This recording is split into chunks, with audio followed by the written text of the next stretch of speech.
Graça e paz, amados, amém? Louvado seja o nome do Senhor. Olha aí para quem está do teu lado e pergunta: veio preparado para ouvir aquilo que o Senhor quer ministrar? Pergunta a eu, porque o Senhor quer ministrar na tua vida nessa noite. Fala, prepare-se, fica aí, abre o coração, deixa o Senhor encher, em nome de Jesus, aleluia. Domingo passado, nós lemos o texto de 2 Reis, capítulo 4. E hoje nós também leremos 2 Reis, capítulo 4, mas nós vamos falar de uma outra família. Abra aí, em nome de Jesus, a sua Bíblia, no livro de 2 Reis, capítulo 4.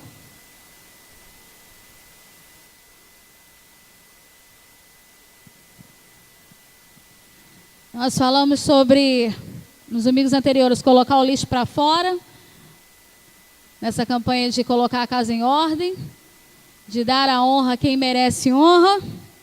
E hoje nós vamos falar sobre arrumar a bagunça. Glória a Deus, meu filho, o Senhor te abençoe. Sobre arrumar a bagunça, arrumando a bagunça. Amém? Vamos arrumar essa casa em nome de Jesus.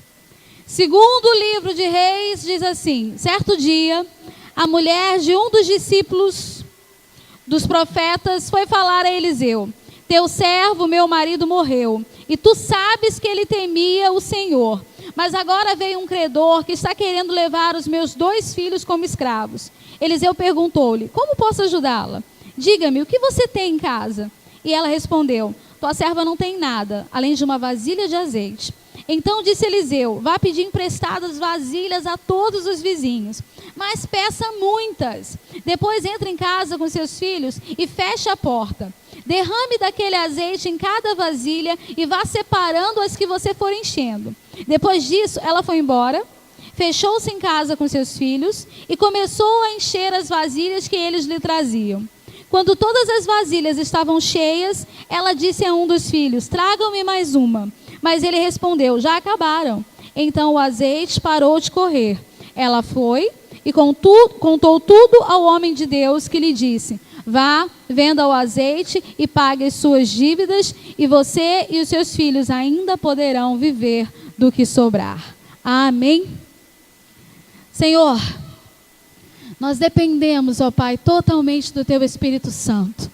Nós queremos ouvir a Tua voz e nós clamamos a Ti que nessa noite Tu possa estar falando ao nosso coração, nos confrontando, trazendo, Senhor, o entendimento da Tua palavra a nós. Que toda distração seja repreendida, que toda preocupação seja repreendida nessa hora. Que os nossos ouvidos possam estar atentos àquilo que Tu desejas falar conosco, em nome de Jesus.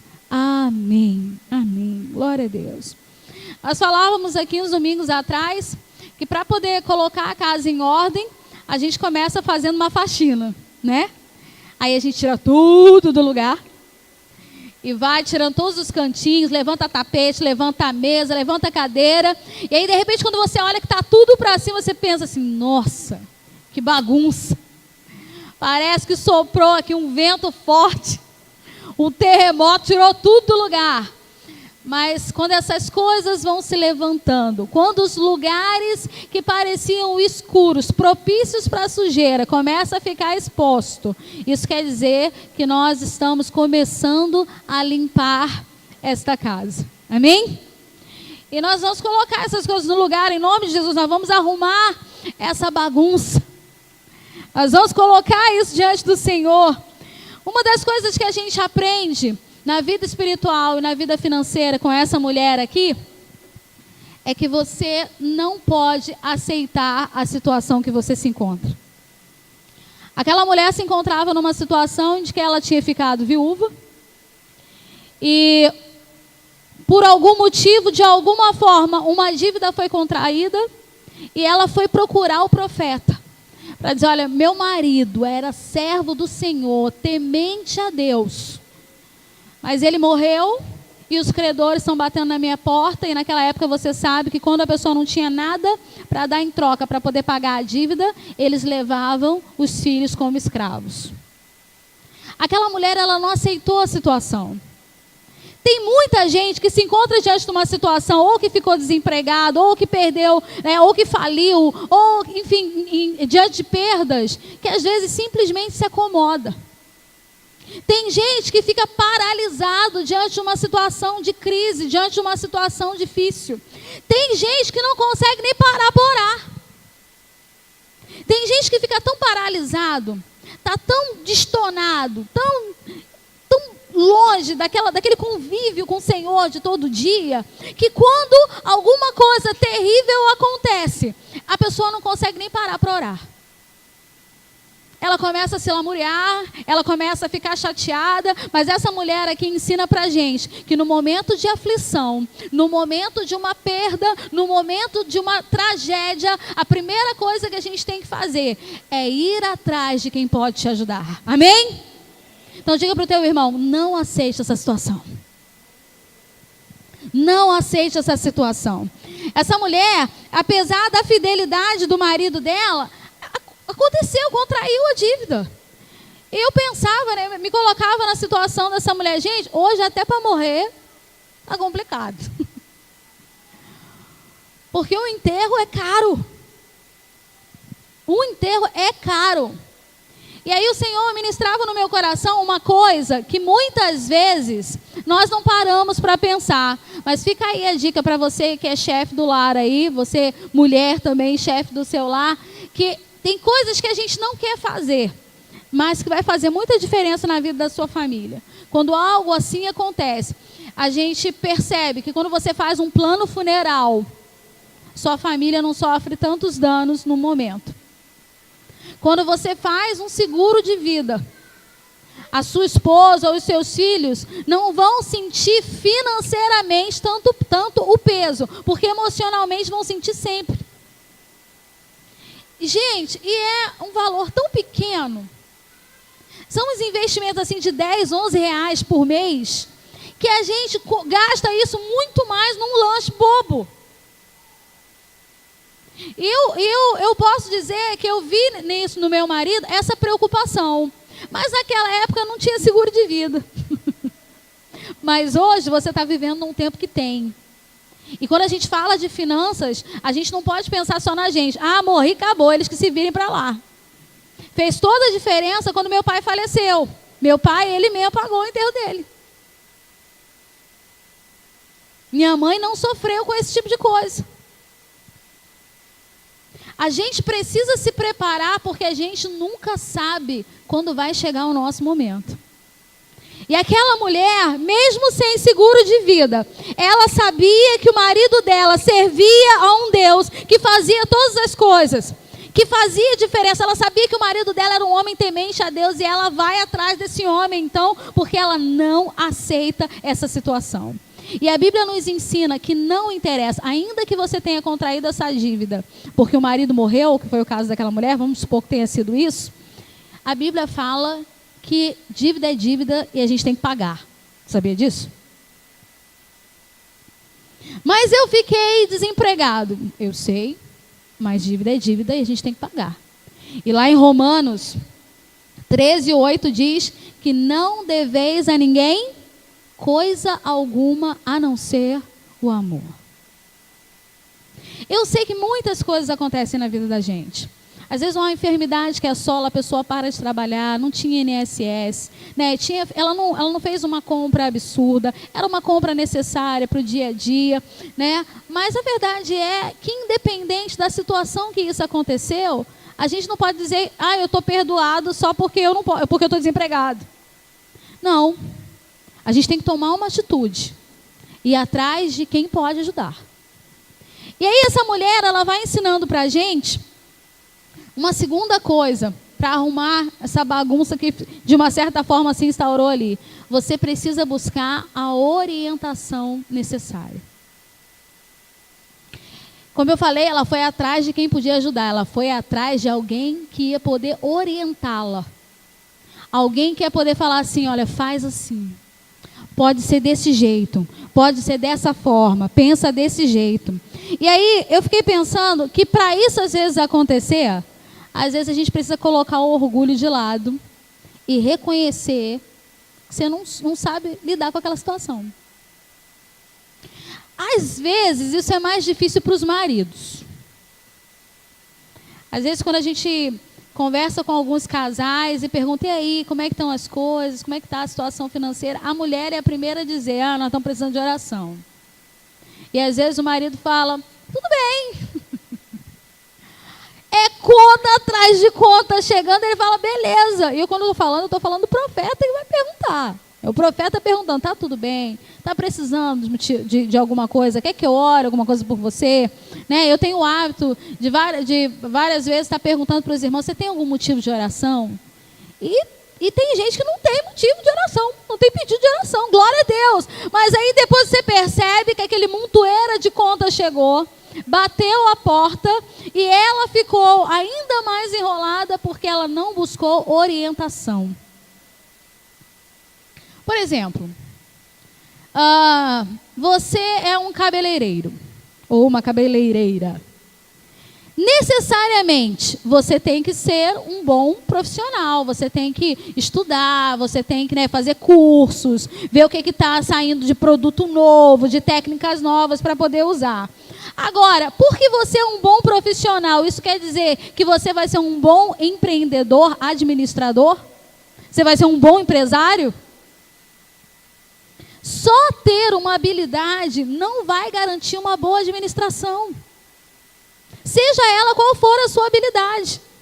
A gente precisa ter a humildade de reconhecer que a gente não sabe e procurar quem possa orientar. Quer ver uma coisa? Existe o tal do Sebrae aí, gente.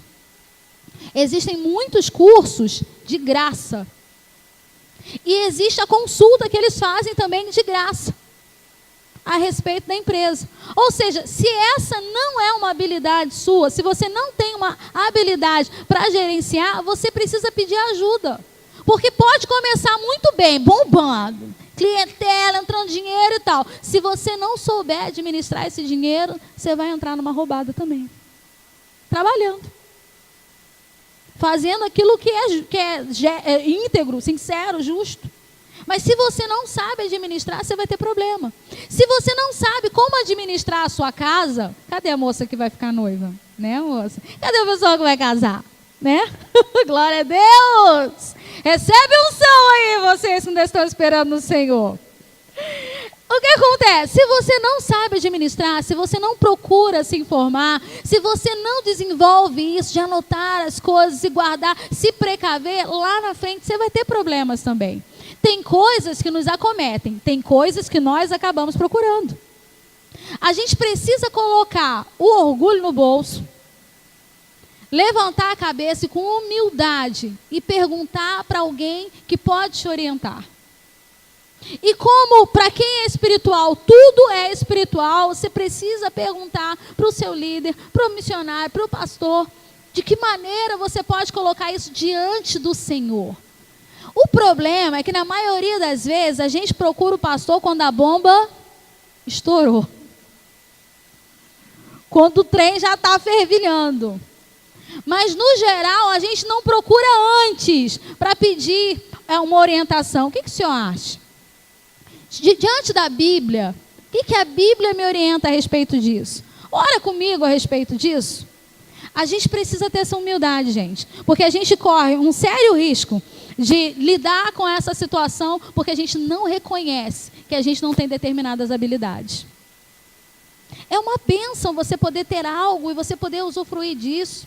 Você sabe, você conheceu o pastor, sabe o quanto o pastor influenciava você poder usar da sua habilidade e usar como trabalho para ganhar o seu próprio dinheiro daquilo que o Senhor te deu. Mas o que eu não posso esquecer é que eu preciso saber como administrar aquilo que o Senhor me deu. Amém? A terceira coisa que a gente aprende com essa mulher é que ela seguiu as instruções perfeitamente.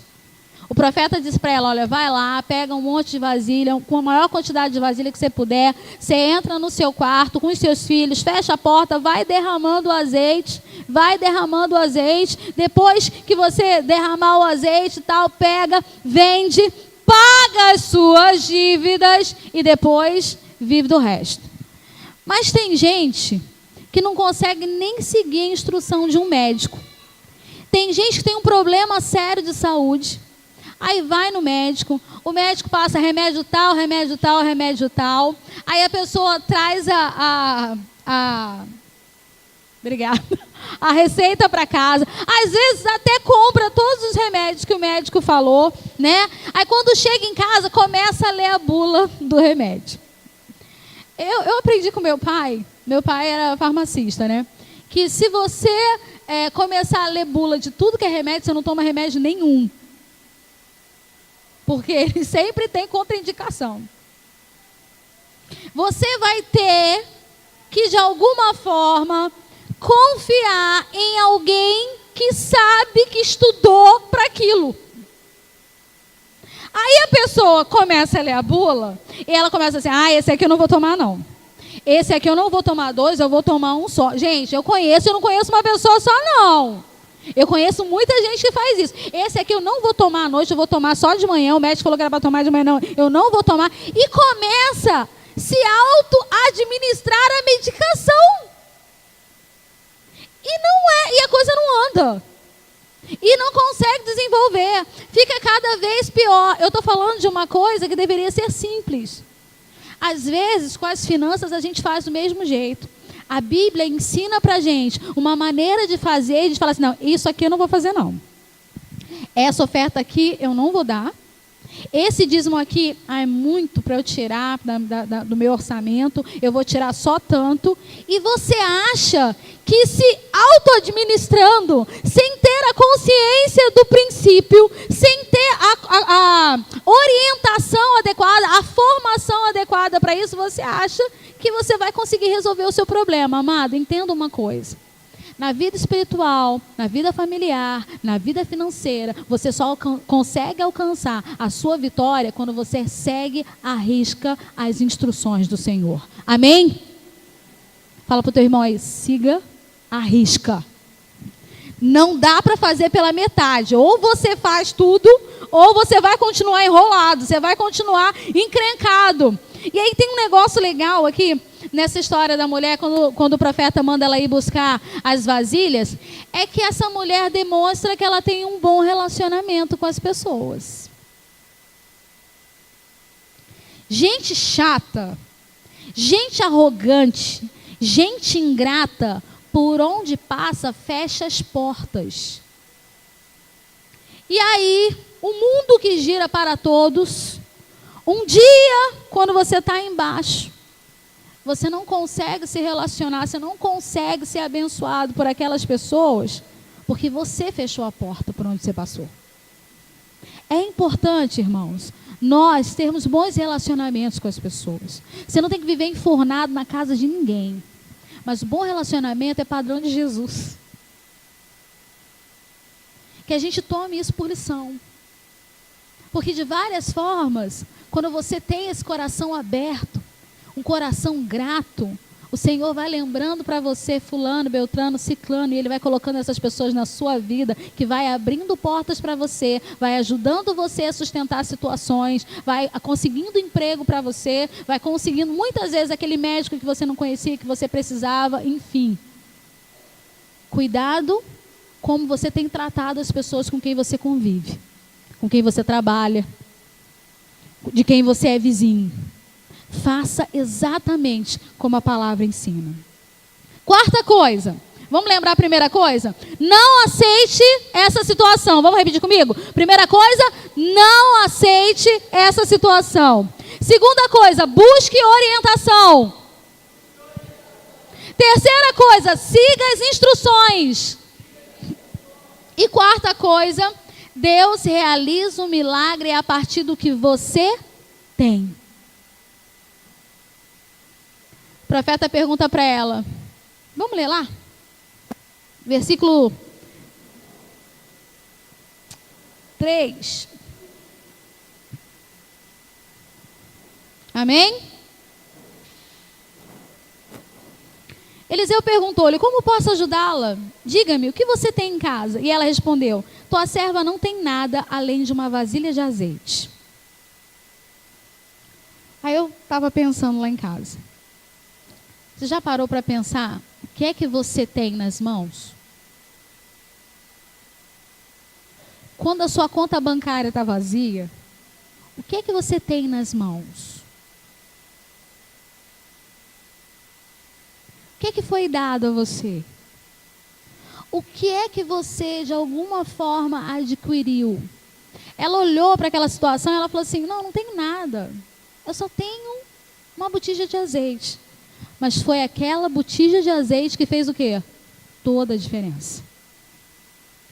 Às vezes você tem dons, talentos, habilidades que o Senhor deu para você. E às vezes você está desanimado de usar. Às vezes você acha que o mercado está tão concorrido naquela área que você não consegue desenvolver um meio, uma maneira de utilizar aquilo que de alguma forma o Senhor permitiu que fosse parar na sua mão. Muitas vezes acontece isso na igreja também, a respeito do ministério. Gente que canta, gente que dança, gente que interpreta, gente que intercede, gente que jejua, pessoas que Deus deu o dom de cura, mas que por uma situação, uma circunstância difícil que passou, simplesmente se encruou. E Deus não usa mais. Porque às vezes, diante daquela situação tão difícil que ela está passando, ela acha que ela não tem condições de fazer mais nada. E aí aquela botija de azeite que o Senhor tinha dado para ela fica lá parada e nada acontece. Pensa aí, o que você tem nas mãos? O que o Senhor tem dado a você? O que é que pode ser usado? Porque o Senhor, Ele faz o milagre a partir de uma matéria-prima. Ele usa alguma coisa. Lá, quando a turma estava no deserto e houve a multiplicação dos pães e dos peixes para aquela turma toda, alguém tinha ali um cadinho de pão e um cadinho de peixe. E foi daquela matéria-prima que Deus fez o milagre acontecer. Que o Senhor Jesus fez o milagre acontecer. Talvez você esteja aqui hoje achando que você não tem nada, que você não tem condição de nada, que você não tem habilidade de nada, ou que a sua habilidade não é suficiente para mudar a situação. É verdade, a sua habilidade só não é suficiente, mas quando o Senhor pega a sua habilidade e Ele usa, aí o milagre acontece. Aí o milagre acontece. E olha que coisa legal. Eu fiquei falando com o Senhor. Essa mulher, ela soube comprar. Ela comprou algo que ela não sabia exatamente, mas que de alguma forma ia trazer livramento para ela lá na frente. Uma coisa importante, nós precisamos pedir orientação do Senhor para tudo que a gente vai adquirir. Tudo que a gente vai adquirir. Às vezes a gente acha que é bobeira. A mulher vai sair para comprar um sapato, para comprar uma roupa e acha besteira perguntar para o Senhor se deve comprar ou não. Pensa aí, quantas vezes você já perguntou para o Senhor: devo ou não comprar este sapato? Devo ou não comprar esta bolsa? Pensa aí, quantas vezes? A mulher, da mesma maneira que ela tem uma facilidade para dizer que está com problema, ela tem uma facilidade de ser impulsiva para adquirir algo também.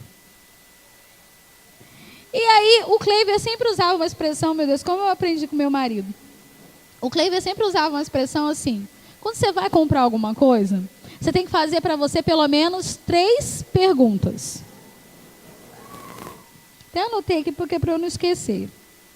Cadê? Eu preciso? Eu posso pagar por isso? Tem que ser agora? Se uma dessas for não, é melhor você não adquirir. Se para uma dessas perguntas a sua resposta for não, pense 2 vezes. Eu adquiri um hábito que, se eu estou com pressa, eu não vou parar para comprar. Porque se eu compro com pressa, eu vou fazer besteira. Custei, mas aprendi. Eu não posso comprar, eu tenho que ter tempo para ir lá fazer o que eu tenho que fazer, seja lá o que for. Eu custei, mas eu aprendi. Quando você começa a colocar o Senhor no primeiro plano, perguntar para Ele se você deve ou não fazer, se você não deixa a sua carne gritar por você, você evita de entrar numas roubadas. Você evita de entrar numas roubadas.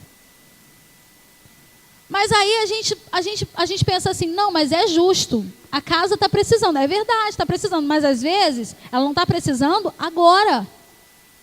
A casa está precisando agora, mas às vezes você não pode pagar por isso. Então eu preciso entender que tem coisas que sou eu que procuro. Tem coisas que me acontece. Mas tem coisas que sou eu que procuro.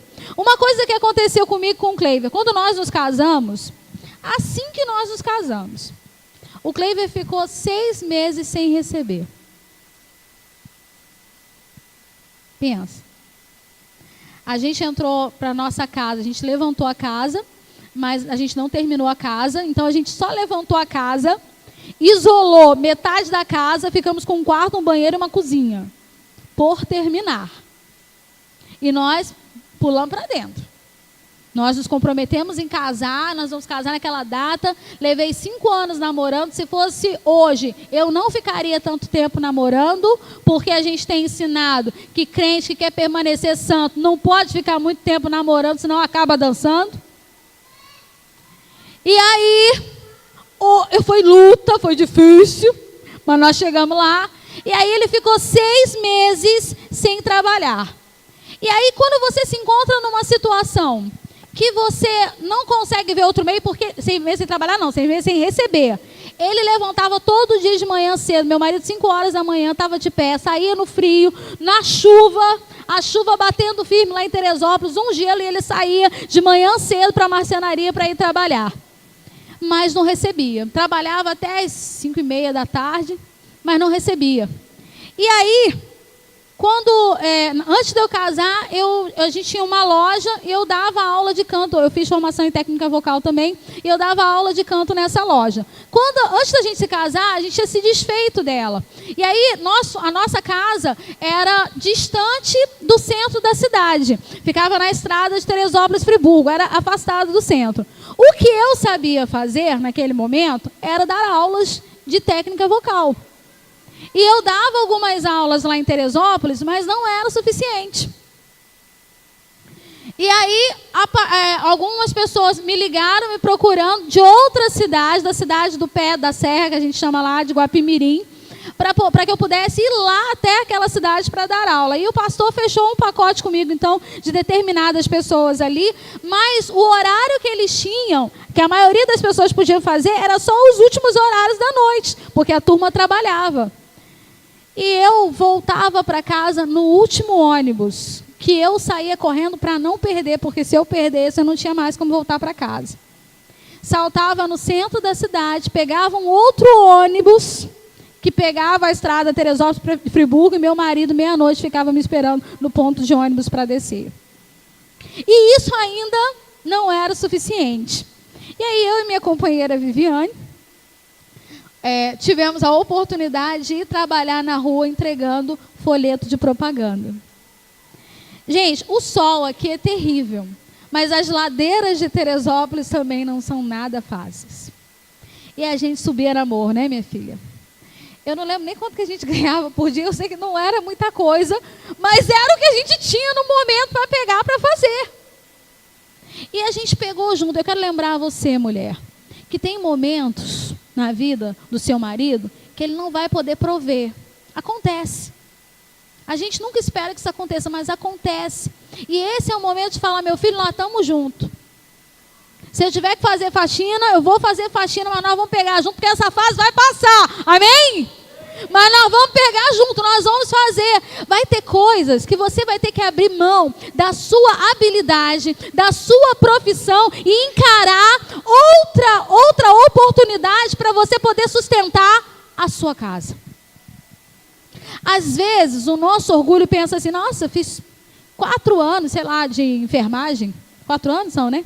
4 anos de enfermagem. Sei lá, 6 anos de direito, eu não sei quantos anos são. Não sei quantos anos de administração. E eu vou ficar andando na rua distribuindo folheto? Eu vou ser frentista de posto? Amada, a Bíblia tem nos ensinado que aquele que recebe de bom grado do Senhor aquilo que ele dá e honra o Senhor naquele pouco, a Bíblia diz que ele é colocado sobre o muito. Muitas vezes você não consegue sair dessa bagunça que você entrou porque você não tem a humildade de falar assim, eu vou pegar o que tiver à mão. Porque às vezes a gente está esperando, não, mas eu como advogado, eu como construtor, eu como administrador, eu vou ganhar tanto, mas naquele momento não está ganhando nem R$1 com a tua faculdade, com a tua formação. Então o que a gente faz? A gente encara o que for necessário desde que o Senhor continue sendo prioridade. Eu, humanamente falando, eu não tenho como dizer para você como que a gente conseguia comer. E outra coisa, a gente não ficava contando de papai e mãe, não. Nem para os meus pais, nem para os pais dele. Ele falou assim, é nós. É nós, Gilson. O negócio é com a gente. É a gente que tem que se resolver. E eu fico pensando, a gente comia, vestir era o que já tinha mesmo. Mas a gente ia para a igreja, a gente pegava, muitas vezes a gente tinha que pegar 2 ônibus, dependendo do horário, e a igreja era longe. A gente levava uns 40 minutos para chegar na igreja, andava 10 minutos a pé até o ponto de ônibus, e depois, quando chegava lá perto da igreja, andava mais 10 minutos a pé para chegar na igreja. Ou seja, 20 minutos a pé, em média, fora os 40 minutos que a gente fazia de ônibus, da distância que era. De carro era mais perto, mas a gente não tinha carro, a gente não tinha moto, era o que a gente tinha. E eu posso dizer para você que o Senhor sempre honrou.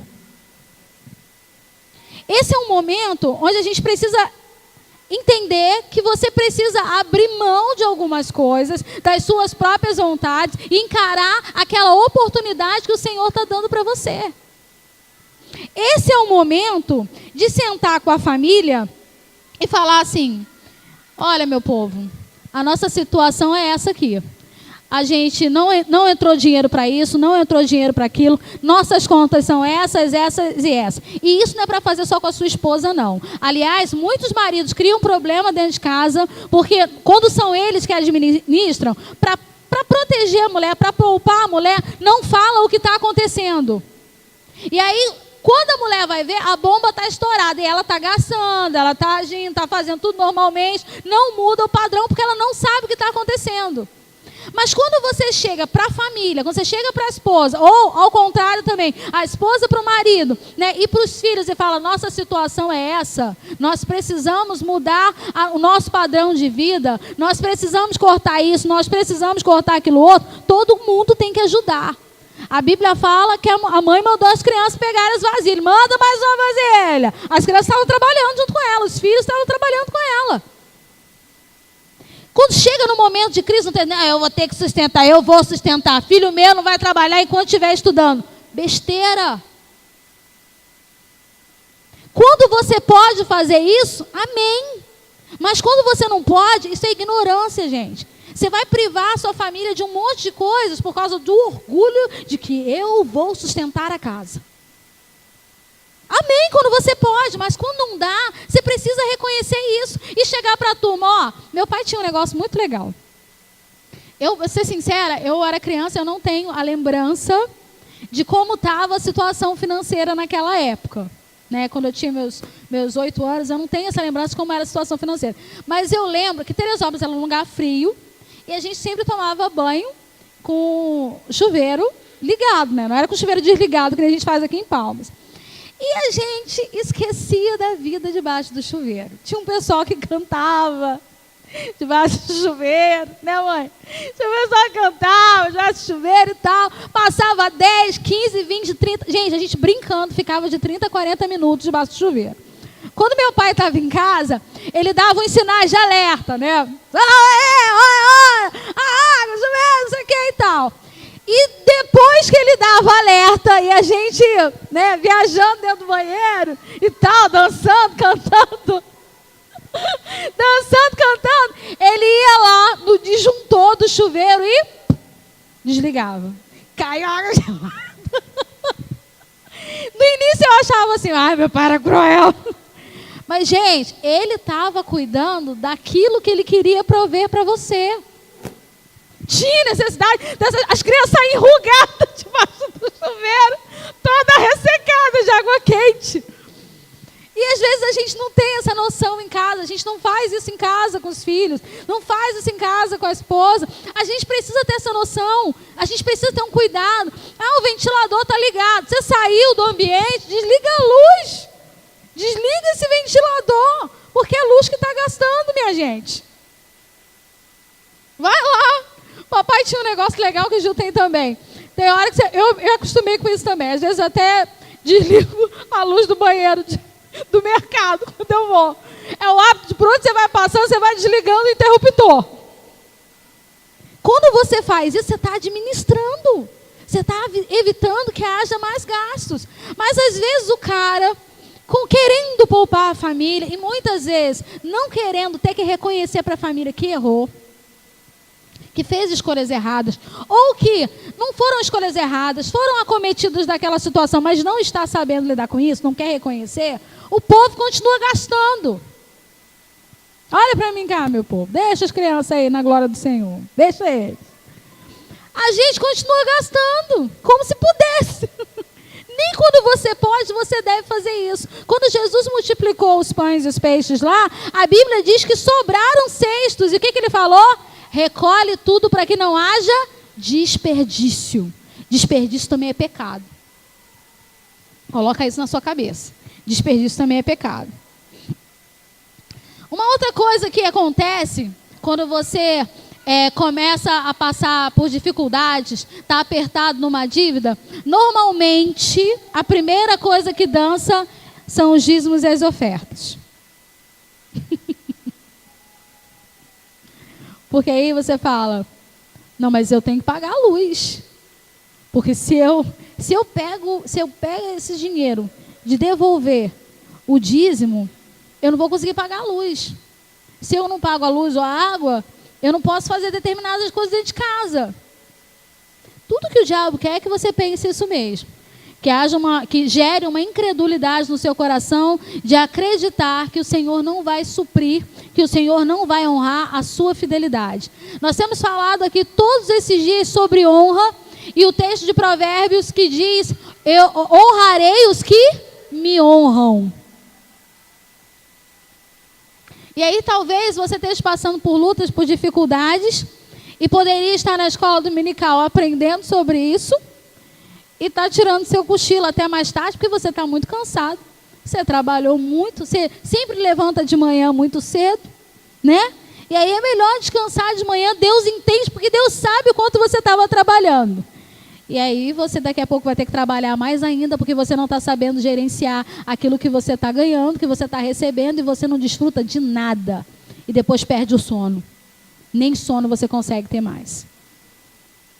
A gente precisa entender que o Senhor não pode ter compromisso com quem não tem compromisso. Porque o Senhor, Ele nos dá princípios. Tanto com Ele, quanto com os outros. Porque existe gente que é enrolada, e vou botar no masculino para facilitar. Existem homens enrolados e existem homens enrolões. São diferentes, você sabe disso, né? O cara enrolão é aquele que usa de má fé. Ele sabe que ele não tem condições de pagar, que ele não tem como pagar, mas ele compra mesmo assim, às vezes de alguém até próximo dele, né, que sabe que também precisa daquele dinheiro, e ele vai enrolando aquela situação. O enrolado é aquele que a gente veio falando aqui. É aquele que não sabe administrar, mas acha que sabe. Ele quer fazer de todo jeito, mas ele não se organiza para poder fazer. Aí o enrolado passa por fama de enrolão, de caloteiro. E a Bíblia fala que, independente das circunstâncias, nós precisamos pagar. Então, como é que eu faço? Eu preciso fazer uma lista do que eu estou devendo. Você tem o hábito de fazer essa lista? A gente gosta de fazer das listas da entrada, né? Do que está entrando. Às vezes, dá uma quebrada também, porque não está entrando tanto. Aí você tem que agradecer ao Senhor pelo que está entrando. Mas a lista do que a gente tem para pagar, às vezes a gente tem dificuldade de fazer na íntegra. Às vezes, as coisas que a gente coloca naquela lista são só das coisas grandes, dos valores altos. Mas o que é para pagar? Olha, R$1 para Rafa, entendeu? E R$1.000 para Caio, continua sendo dívida. Ah, mas para Rafa eu só estou devendo R$1. Ué, mas tem que pagar. Mais uma razão para você pagar. Já que você acha que é pouco, mais uma razão para pagar. E sabe o que acaba acontecendo? Você fica enrolado, né? Você fez coisa, a coisa foi tumultuando, você se enrola, você não vai até a pessoa comunicar que você está com aquela dificuldade, você não vai até ela dizer, olha, eu não tenho condições de pagar, aconteceu isso comigo, eu quero pagar, mas nesse momento eu não sei como pagar. Ou então, por exemplo, já aconteceu comigo, né? O Senhor está sempre ensinando para a gente. Um tempo atrás, era muito difícil comprar, hoje ainda é, mas antes era muito mais difícil comprar qualquer coisa em Palmas. Roupa, então, eu tinha muitas amigas que iam com os filhos para Goiânia para poder comprar roupa lá, porque aqui era muito caro. E algumas amigas também compravam para revender aqui. Aí você vê o preço que a pessoa trazia, você fica empolgada. Aí a pessoa, sabe que a pessoa quando quer vender, ela sabe dizer, não, mas a gente divide assim, assado, a gente faz por tanto e você acha tão barato, não, então tá bom. Aí eu me empolguei por 2 vezes, eu me empolguei com 2 amigas em comprar roupa. E não era porque eu não precisava, eu precisava mesmo. Estava numa fase então que todo domingo era a mesma calça preta. Os irmãos já conheciam meu uniforme. Mas eu me empolguei e eu enrolei o meu marido. Ele falou assim, minha filha, não entrou pra gente. Não tem como fazer. Eu falei, eu tenho que dar meus pulos. Quem comprou fui eu. Eu falei, eu tenho que honrar agora a lealdade de sempre do meu marido. E como é que faz? Para uma, que foram em épocas diferentes, eu falei, minha filha, hoje, na minha realidade, eu só posso te dar R$10 por mês. Você aceita até eu pagar tudo? Era a minha realidade, gente. Parece tão pouco, né? E parece tão absurdo. Eu falei, filha, eu sei. Ela nem ficou me cobrando, não. Acho que ela até ficava com vergonha de me cobrar. Eu é que estava envergonhada de saber que não estava conseguindo. Eu posso ir pagando assim? Ela falou, pode. E aí, quando entrava mais um pouquinho, eu dava mais um pouquinho. Mas eu fui pagando até honrar aquele compromisso. Teve uma outra que nem esses 10 por mês eu não estava podendo dar. Foi uma época ainda mais difícil. Mas uma época no passado, eu cheguei a fazer salgado para vender.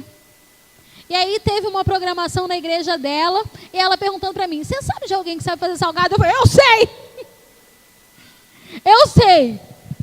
Eu fazia, eu posso fazer para você pelo tanto que eu estou te devendo? Pode. Pronto, fechou, paguei.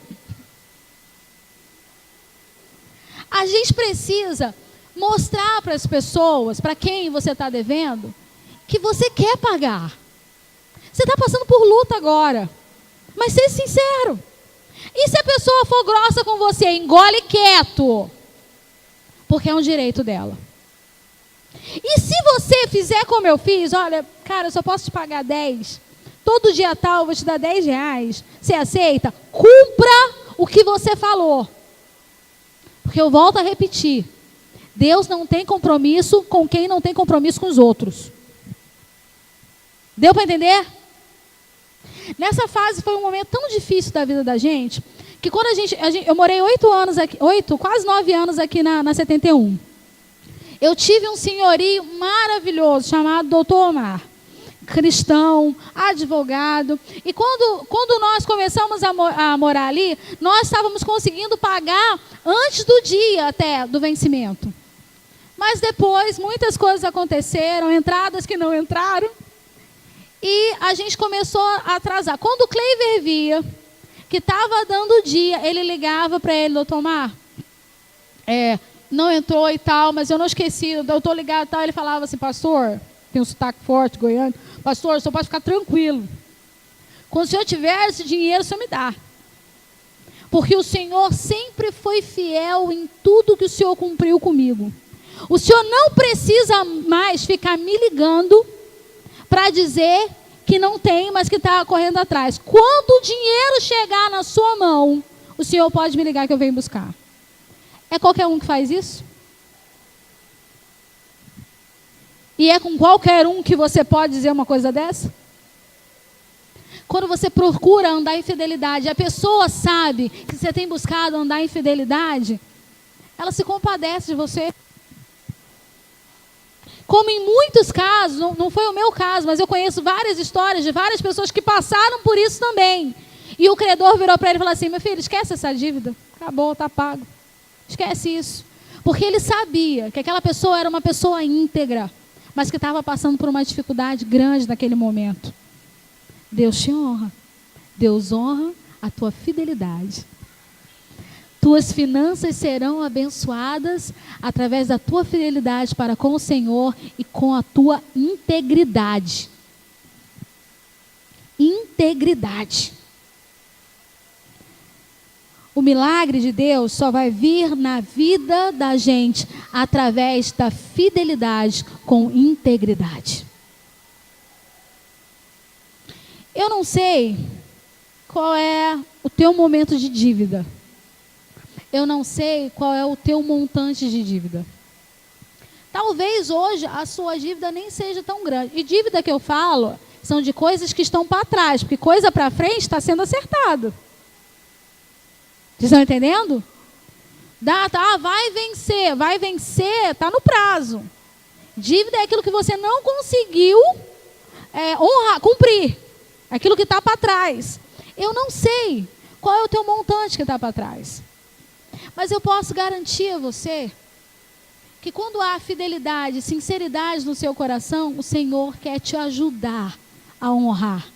O Senhor quer te ajudar a ficar livre da escravidão da dívida.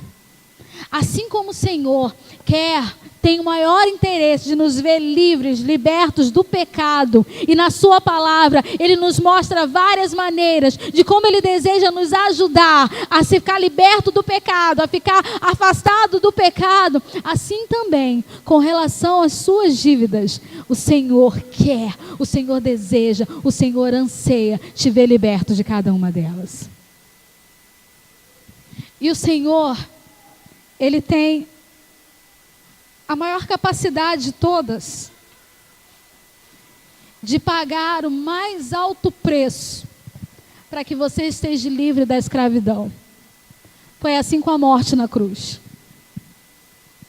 Nós éramos escravos do pecado. Nós éramos escravos do inferno. E quando o Senhor morreu na cruz, quando o sangue dele foi derramado, Ele disse: agora está pago. Você hoje é liberto. O Senhor não quer te ver escravo de nada. A Bíblia nos conta relatos lá em Levítico, se não me engano, do ano do jubileu. De 50 em 50 anos foi instituído uma situação onde as dívidas eram aniquiladas, eram abonadas. Deus estava dando ao povo a oportunidade de começar de novo para fazer certo. Esse Deus, o Deus de Levíticos, continua sendo o mesmo Deus, que quer dar a você também hoje a oportunidade que, se alguma coisa ficou bagunçada por algum vento, seja lá de onde que ele veio, e bagunçou a situação da sua casa, hoje o Senhor quer poder te ajudar a arrumar essas coisas e colocar no lugar. Ainda há tempo. Ainda há tempo para você honrar os seus compromissos. Ainda há tempo de você ser fiel ao Senhor e ser íntegro e honrado com o outro. Nessa noite eu quero convidar você que está lidando com situações de dívida, que percebe que elas continuam chegando ou que elas não chegaram mais, mas as que estão lá continuam se avolumando. Que não quer bagunçar mais esse coreto pedindo dinheiro a juros para poder tampar um buraco, fazer um buraco para tampar outro. Mas que entende que o Senhor se importa e quer ajudar você a se livrar disso, desde que você cumpra o princípio que Ele estabeleceu para você. Eu quero convidar você para vir aqui na frente, nós vamos estar orando especificamente por isso. Seja o que for. Seja qual for, volto a dizer, não estou falando de coisas que ficaram para frente, estou falando de coisas que ainda estão para trás, que você ainda tem que pagar. Eu não estou falando se é 100 mil ou se é R$1. Ficou para trás é dívida. Vir até aqui na frente não é trazer um constrangimento. É ter uma atitude de humildade, é reconhecer que você precisa de ajuda e você precisa da intervenção divina sobre a sua vida. Pode vir.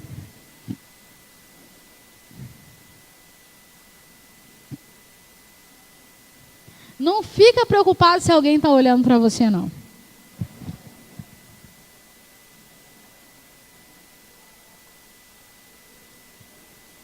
No mundo de crise, no momento de crise, numa situação de crise, Deus faz com que com aquela única coisa que aquela viúva achava que não servia para nada, Deus transforma em milagre.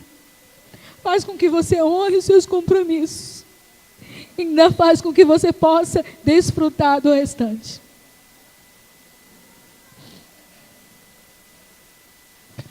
O diabo tenta amarrar a gente com mais trabalho e com mais trabalho. E você trabalha e você não dorme, porque traz preocupação ao seu coração e a sua alma fica abalada e você continua amarrado.